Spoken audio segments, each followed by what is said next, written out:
దగ్గు తగ్గటానికి కరక్కాయ బుగ్గన పెట్టుకోవటం అనేది పూర్వం రోజుల నుంచి అందరికీ అవును. తెలిసిందే. హ్మ్. ఇది సైంటిఫిక్‌గా కరెక్టా కాదని స్టడీ చేసి చూస్తే 100% కరక్కాయ దగ్గును తగ్గించడానికి అందులో ఉన్న యాంటీ ఇన్‌ఫ్లమేటరీ ప్రాపర్టీస్ చాలా ఎక్కువ.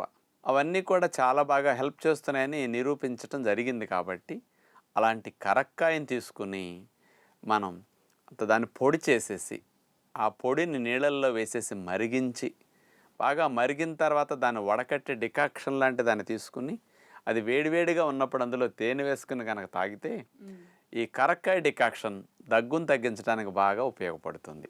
రోజుకి 2 సార్లైనా కరక్కాయ డికాక్షన్ దగ్గున్నప్పుడు త్రాగొచ్చు. అలాగే పూర్వం రోజుల నుంచి మనందరం విన్నది దగ్గు తగ్గటానికి కొంతమందికి ఏంటంటే పొరలుగా దగ్గొచ్చు, అసలు గ్యాప్ రాదు. పాపం దగ్గి తిన్నయి కూడా కక్కేస్తుంటారు చిన్నపిల్లలైతే. అవును.